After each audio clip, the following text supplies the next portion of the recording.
Justice pénale plus sévère pour les jeunes contrevenants, c'est un sujet qui ne fait pas l'unanimité, en particulier au Québec. Pour analyser l'ensemble de ce dossier, je me suis entretenu cet après-midi avec le docteur Pierre Mailloux.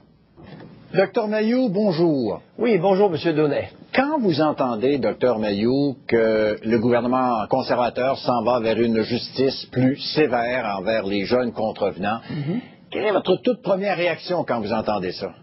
Quel est l'objectif visé?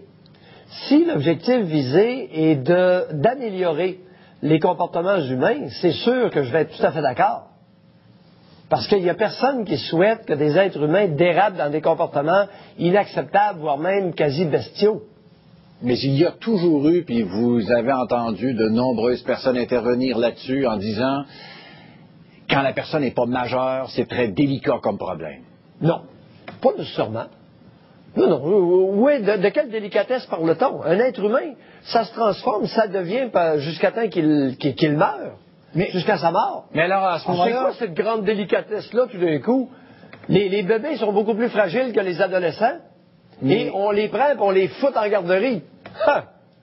Mais à quel âge, selon vous, l'adolescent devrait être tenu responsable de ses actes? Est-ce qu'il y a, selon vous, un moment dans le développement humain où la personne est vraiment responsable de ses actes? La loi avait dit, 18 ans, mais là, selon vous, c'est quoi que ça prend? C'est très variable. C'est une sacrée bonne question que tu poses là. Je te répondrai en te disant ceci, graduellement. Alors, l'être humain apprend graduellement, dans sa jeune vie, à être responsable des gestes qu'il commet. Alors, c'est graduel. Et c'est sûr que si on a un déficient intellectuel, on ne s'attendra jamais à ce qu'il soit responsable de ses actes, parce qu'il est déficient intellectuellement. Et ça représente un Canadien sur 10. C'est beaucoup de monde, là. C'est 10% qui sont d'intelligence très inférieure ou déficients intellectuellement, au point où ils ne pourront pas être responsables. Donc, ça prend des prérequis pour être responsable. Ça prend une intelligence moyenne. Ça prend une éducation raisonnable. Ça prend un environnement qui est sportif. Autrement, je veux bien qu'on tabasse un jeune de 14 ans qui a été dompé en garderie par sa mère alors qu'il avait 9 mois. Le père est un drogué. La mère, dès qu'elle a une chance, elle fourre le chien et puis elle boit comme un trou. Alors, ce serait pas tellement chic et élégant de dire, toi, le jeune, là, tu as 14 ans, tu vas commencer à être responsable. Allô? Il faut tenir compte de ce qu'on lui a donné. Alors, c'est une problématique qui est assez intéressante, je dois dire. Mais dans le développement de votre raisonnement, vous avez dit, entre autres, les garderies. Oui. Puis là, j'extrapole un peu sur ce que vous venez de dire là. Est-ce que ça signifie que parce qu'un jeune est allé en garderie, il y aurait plus de chances d'avoir des problèmes? Définitivement. Alors, tous les bébés qui sont dompés en garderie, j'ai bien dit les bébés, c'est 2 ans et demi et moins, vont souffrir à des degrés différents de ce qu'on appelle l'abandon maternel. Et l'abandon maternel est générateur de problèmes, entre autres de violence à l'adolescence, particulièrement pour les garçons, mais aussi maintenant chez les filles. Deuxièmement, vous avez toute la problématique de la drogue, épidémique chez les adolescents. Épidémique. Et j'ai bien dit la drogue, mais c'est les drogues.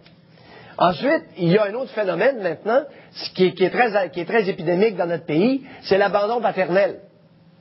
Alors, je ne sais pas qu'est-ce qui se passe, mais il y a des hommes qui se reproduisent, puis ensuite, bonsoir la moussaille. On sort, on fourre le chien, et on se drogue en plus. Alors là, ça va pas bien pour la génération qui suit. Alors, il y a des nouvelles épidémies. C'est pour ça que le gouvernement conservateur, j'avais hâte qu'il s'enlève les doigts dans le nez et qu'il fasse quelque chose, parce qu'il y a de nouveaux problèmes. Mais là, quand on parle de peines plus sévères, dites-moi sérieusement que dans le cerveau d'un jeune, un ado, qui a commencé à faire du trouble depuis un bout de temps, va soudainement devenir correct parce qu'il aurait peur de peines plus sévères. Pensez-vous vraiment que dans le cerveau du gars qui dérape, il se dit « Hey, je ferai pas ça ce soir parce que là, je risque d'avoir des peines plus sévères. » C'est bien sûr que si tu prends des jeunes de 14, 15, 16 ans qui font partie de gangs de rue, qui ont un gun et qui sont dans le trafic de la dope, et qu'à un moment donné, tu fais une petite razzia, puis tu les ramasses toutes, puis tu les amènes, et tu les encadres sérieusement, c'est bien évident qu'on a des chances d'en sortir plus d'un de cette clique-là. C'est élémentaire, là. Regarde ce matin, la première page du Journal de Montréal, les gangs de rue qui terrorisent les citoyens. Hey, si la police ne s'enlève pas les doigts dans le nez, tu vas voir ce qui va arriver. Je peux te le prédire, moi, ce qui va arriver. C'est qu'il y a des adultes, il y a des hommes adultes qui ont de l'allure, qui vont sortir un gun, puis ils vont encanarder quelqu'un. Une justice, autrement dit, ce qui arriverait, c'est que les gens se feraient justice. C'est prévisible. La raison pour laquelle on s'est doté de police, c'est pour éviter qu'on se fasse justice soi-même. Si la police dort au gaz, les citoyens, à un moment donné, en ont jusque-là, vont prendre un 12, paf, ils vont en descendre quelques-uns. Les autres vont comprendre. C'est pour ça qu'on s'est doté d'une police. Voyons, revenons à l'ère du Far West. Il n'y en avait pas de police. Alors, chacun faisait sa loi. Et on s'est dit à un moment donné, wow, time out, là. On va se doter d'une police, d'une armée, puis on va essayer de faire en sorte que ce soit vivable. Alors, si la police dort au gaz, tu vas voir ce qui va arriver. Et c'est pas que j'incite la population à la vengeance, c'est prévisible, c'est humain. C'est comme ça que ça fonctionne, l'être humain. Parlez-moi des prisons. J'entends souvent des experts dire que d'envoyer un jeune en prison, c'est de l'envoyer à l'école du crime où il va trouver des chums pour ses prochains crimes. Êtes-vous d'accord avec cet énoncé-là ou pas? Ça peut être vrai si, lorsqu'on incarcère un jeune, le jeune est entouré d'estrogènes, est entouré de bonnes femmes. Parce que ce que beaucoup ne savent pas, c'est que maintenant, les bonnes femmes, elles veulent toutes intervenir auprès des adolescents garçons délinquants. Alors, il faut enlever, dans ton école là, de prison, dans ta prison ou dans ton centre d'accueil fermé, c'est bien important de tasser les estrogènes de là. Et les hommes féminisés et problématiques à la Dan Bigra. Alors, sors tout ça, mets un encadrement masculin avec des hommes qui ont simplement un peu de masculin et un peu d'allure, et ce ne sera plus une école du crime. Mais rendre de la gonzesse là-dedans comme ça se fait actuellement, et là, c'est le party. Autre aspect que je veux aborder avec vous, la responsabilité des parents. Là, on vise évidemment dans ces lois-là le jeune à qui on veut rendre des peines plus sévères, que ce soit dans le milieu de la drogue, que ce soit peu importe le crime violent qui sera commis, on veut des peines plus sévères. Mais les parents dans tout ça, ont-ils une responsabilité tant que l'enfant est sous l'âge majeur? Enfin, qu'il est à 16, 17 ans, il n'est pas sous la responsabilité des parents? C'est évident, et pour une fois, on ne responsabilisera pas les mères, mais on va responsabiliser les pères. Expliquez-moi, là. Expliquez-moi, là. Alors, à partir du moment où on dit à la mère, écoute, tu l'as accouché, tu l'as allaité, t'en as pris soin, tu l'as dorloté quand tu étais petit, et là, il est en train de se développer en mauvaise graine à l'adolescence, j'espère qu'on n'ira pas charger les mères. Et là, on va dire, il est où celui, le géniteur? Où est-il que nous fassions son éloge? Et là, on va le chercher, on va dire, écoute, t'es qui, toi, là? C'est ta progéniture, ça, là. Maintenant, il y a une autre dimension qui complexifie la situation. Si le géniteur a été rejeté par la femme qui a accouché l'enfant, ouais, là, c'est un peu délicat, là. Mais qu'il y ait un message que les hommes, les pères, sont particulièrement importants auprès des adolescents.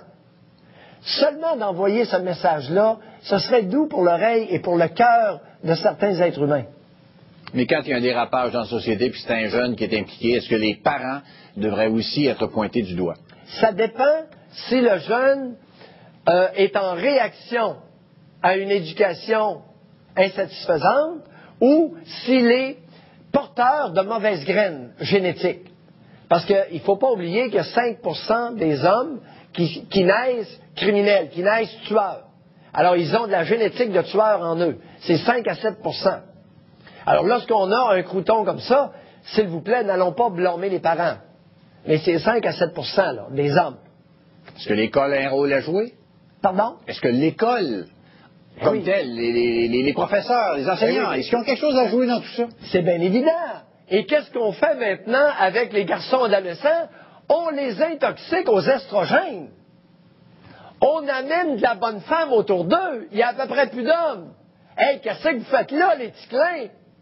Des garçons adolescents, ça prend des hommes pour encadrer ça.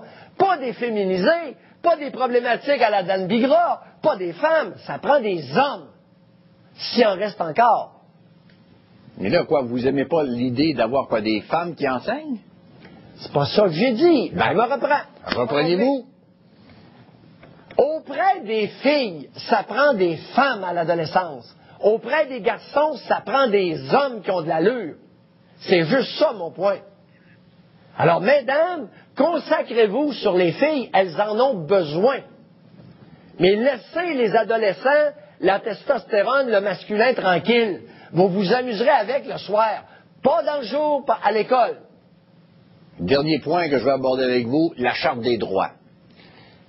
Il y aura des gens au cours des prochains jours qui vont dire que ces projets de loi avancés par les conservateurs, ça va trop loin et que ça attaque justement les droits des jeunes. Vous répondez quoi? Mais là, expliquez-moi, là. De quoi parle-t-on? Ben, quand on parle de la Charte des droits qui protège les individus, on pourrait imaginer un jeune qui, étant mineur, dira, ben écoutez, moi, on ne doit pas m'accuser ou on ne doit pas me donner des peines sévères parce que je suis mineur. Oui, écoutez, lorsque vous parlez de peine, là, êtes-vous en train de parler d'un fouet? Lorsqu'on parle de peine, pour moi, dans ma tête, c'est encadrement serré. Ben là, ici, on parle où évidemment... la peine là-dedans, là? Ben là, on c'est parle que le petit crouton, s'il est mal parti puis il dérape, on le prend et on l'encadre serré avec avec un homme qui a de l'allure. Mais actuellement, est-ce que cet encadrement...